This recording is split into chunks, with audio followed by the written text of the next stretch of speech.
ಮರಗೆಣಸಿಂದ ಚಕ್ಲಿ ಮಾಡೋ ವಿಧಾನ ನೋಡೋಣ. ಈ ಮರಗೆಣಸು ಆರೋಗ್ಯಕ್ಕೆ ತುಂಬ ಒಳ್ಳೆಯದು. ಇದನ್ನು ನೋಡಿ, ಕುಕ್ಕರಲ್ಲಿ ಹಾಕಿ 2-3 ವಿಸಿಲ್ ಬರ್ಸ್ಕೊಂಡು ಚೆನ್ನಾಗಿ ಬೇಯಿಸ್ಕೊಂಡಿದ್ದೀನಿ. ಈ ಥರ ಸೆಂಟ್ರ್ ಕಟ್ ಮಾಡಿ ಮರಗೆಣಸನ್ನು ಬೇಯಿಸ್ಕೊಂಡಿದ್ದೀನಿ. ಇದನ್ನು ಒಂದು ಮಿಕ್ಸರ್ ಜಾರಿಗೆ ಹಾಕ್ಕೊಳ್ಳೋಣ. ಸುಮಾರು 1/4 kg ಅಷ್ಟಿದೆ ಇದು ಮರಗೆಣಸು. ಇದನ್ನು ನೈಸಾಗಿ ರುಬ್ಕೊಂಡ್ರೆ ಈ ಥರ ಗಮ್ ಥರ ಆಗುತ್ತೆ. ಇದು ಗಮ್ ಥರ ಚೆನ್ನಾಗಿರುತ್ತೆ ಟೇಸ್ಟು ಇದರಲ್ಲಿ ಮಾಡೋದ್ರಿಂದ. ಇದನ್ನು ಒಂದು ಪ್ಲೇಟ್ಗೆ ತಕ್ಕೊಳ್ಳೋಣ. ಇದಕ್ಕೆ ಅರ್ಧ ಕಪ್ಪಷ್ಟು ಅಕ್ಕಿ ಹಿಟ್ಟು ಹಾಕ್ಕೋತಾ ಇದ್ದೀನಿ. ಮರಗೆಣಸು ಎಷ್ಟು ತೊಗೊಂಡಿದ್ದೀನಿ ಅಷ್ಟೇ ಕ್ವಾಂಟಿಟಿಲಿ ಅಕ್ಕಿ ಹಿಟ್ಟು ತೊಗೋಬೇಕು.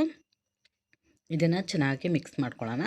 ಸ್ವಲ್ಪ ನೀರಿನ ಅವಶ್ಯಕತೆ ಇದ್ದರೆ ನೋಡಿ ಹಾಕ್ಕೊಂಡು ಚೆನ್ನಾಗಿ ಕಲಸಿ ಆದಮೇಲೆ ಈ ಥರ ಚಕ್ಲಿ ಹುಳ್ಳಿಗೆ ಹಾಕಿ ಇದು ಎಕ್ಸ್ಟ್ರಾ ಹಿಟ್ಟನ್ನು ತೆಗೆದುಬಿಡೋಣ. ಮುಕ್ಕಾಲಷ್ಟು ಹಾಕಿದ್ರೆ ಕರೆಕ್ಟ್ ಆಗುತ್ತೆ. ಇದಕ್ಕೆ ಸ್ವಲ್ಪ ಆಯಿಲ್ ಹಚ್ಕೊಂಡಿರಬೇಕು ಮುಂಚೆನೇ. ಇದನ್ನು ಚಕ್ಲಿ ಥರ ಈ ಥರ ದೊಡ್ಡವಾಗಿ ಮಾಡ್ಕೋಬೋದು. ನಾನು ಈ ಥರ ದೊಡ್ಡದು ಮಾಡ್ತಾಯಿಲ್ಲ, ಈಗ ಚಿಕ್ಕ ಚಿಕ್ಕದಾಗಿ ಮಾಡ್ತಾಯಿದ್ದೀನಿ. ಮಕ್ಕಳು ತಿನ್ನೋಕ್ಕೆ ಚೆನ್ನಾಗಿರುತ್ತೆ. ಮರಗೆಣಸು ಆರೋಗ್ಯಕ್ಕೂ ಒಳ್ಳೆಯದು. ಇದರಲ್ಲಿ ಮಾಡೋದ್ರಿಂದ ಟೇಸ್ಟು ಡಿಫ್ರೆಂಟ್ ಆಗಿರುತ್ತೆ.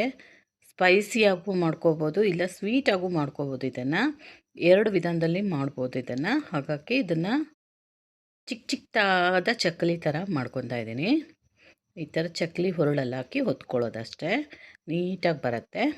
ಇಲ್ಲಿ ಒಂದು ಬಾಣಲಿಲಿ ಎಣ್ಣೆ ಕಾಯಕ್ಕಿಡೋಣ. ಕರಿಯೋಕ್ಕೆ ಬೇಕಾಗುವಷ್ಟು ಎಣ್ಣೆ ಹಾಕ್ಕೊಂಡ್ರೆ ಸಾಕಾಗುತ್ತೆ.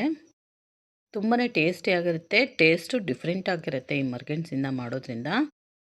ನೋಡಿ, ಇದನ್ನು ಚೆನ್ನಾಗಿ ಕಾದಾದಮೇಲೆ ಎಣ್ಣೆನ ಸಿಮ್ಮಲ್ಲಿ ಇಟ್ಕೊಂಡು ಹಾಕ್ಕೋಬೇಕು. ಈ ಥರ ಆ ಎಣ್ಣೆಗೆ ಎಷ್ಟು ಹಿಡಿಯುತ್ತೋ ಅಷ್ಟು ಹಾಕ್ಕೊಂಡು ಚೆನ್ನಾಗೆ ಈ ಥರ ಗೋಲ್ಡನ್ ಕಲರ್ ಬರೋವರೆಗೂ ಸಿಮ್ಮಲ್ಲೇ ಇಟ್ಕೊಂಡು ಫ್ರೈ ಮಾಡ್ಕೋಬೇಕು. ಇದನ್ನು ಹೈ ಫ್ಲೇಮಲ್ಲಿ ಇಟ್ಟರೆ ಕಲರ್ ಚೇಂಜ್ ಆಗುತ್ತೆ, ಒಳಗಡೆ ಸ್ವಲ್ಪನೂ ಬೇಯೋದಿಲ್ಲ, ಕ್ರಿಸ್ಪಾಗೂ ಆಗೋದಿಲ್ಲ. ಹಾಗಾಗಿ ಲೋ ಫ್ಲೇಮಲ್ಲಿ ಇಟ್ಕೊಂಡು ಚೆನ್ನಾಗಿ ಫ್ರೈ ಮಾಡ್ಕೋಬೇಕು. ನೋಡಿ, ಇದು ಗೋಲ್ಡನ್ ಕಲರ್ ಬರ್ತಾ ಇದೆ. ಇಲ್ಲಿ ತನಕ ಇದನ್ನು ಫ್ರೈ ಮಾಡಿದ್ದೀನಿ.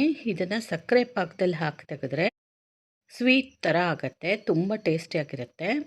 ಇಲ್ಲ ಹಾಗೇನೂ ತಿನ್ಬೋದು, ಇಲ್ಲ ಸ್ವಲ್ಪ ಖಾರದ ಪುಡಿ ಹಾಕಿ ಮಾಡಿದ್ರೆ ಸ್ಪೈಸಿಯಾಗಿ ಚೆನ್ನಾಗಿರುತ್ತೆ. ಇಲ್ಲಿ ನಾನು ಉಪ್ಪಷ್ಟೇ ಬಳಸಿದ್ದೀನಿ ಇದಕ್ಕೆ. ನೋಡಿ, ರೆಡಿ ಆಯಿತು ಬಿಸಿ ಬಿಸಿಯಾದ ಚಕ್ಲಿ, ಮರಗೆಣಸಿನ ಚಕ್ಲಿ. ಇದು ಡಿಫ್ರೆಂಟ್ ಆಗಿರುತ್ತೆ, ಟೇಸ್ಟಿಯಾಗಿರುತ್ತೆ. ಈ ಥರ ಒಂದ್ಸರಿ ಟ್ರೈ ಮಾಡಿ. ಬಿಸಿಯಾಗಿ ಸರ್ವ್ ಮಾಡ್ತಾಯಿದ್ದೀನಿ ಇದನ್ನು. ಇದು ಬಿಸಿ ಇದ್ದಾಗಲೇ ಇದ್ರ ಮೇಲೆ ಸಕ್ಕರೆ ಪುಡಿನ ಉದುರಿಸ್ಕೊಂಡು ತಿನ್ಬೋದು, ಇಲ್ಲ ಅದಕ್ಕೆ ಸಕ್ಕರೆ ಪಾಕದಲ್ಲಿ ಎದ್ದು ತೆಗೆದು ತಿನ್ಬೋದು. ತುಂಬಾ ಟೇಸ್ಟಿಯಾಗಿರುತ್ತೆ. ಈ ವಿಡಿಯೋ ನಿಮ್ಗೆ ಇಷ್ಟ ಆದರೆ ಪ್ಲೀಸ್ ಒಂದು ಲೈಕ್ ಮಾಡಿ, ಶೇರ್ ಮಾಡಿ, ಸಬ್ಸ್ಕ್ರೈಬ್ ಮಾಡ್ಕೊಳ್ಳಿ. ನೋಡಿ, ಕಟ್ ಮಾಡ್ತಾಯಿದ್ದೀನಿ, ಎಷ್ಟು ಕ್ರಿಸ್ಪಿಯಾಗಿದೆ. ಹಾಗೆ ತಿನ್ನೋಕ್ಕೆ ತುಂಬ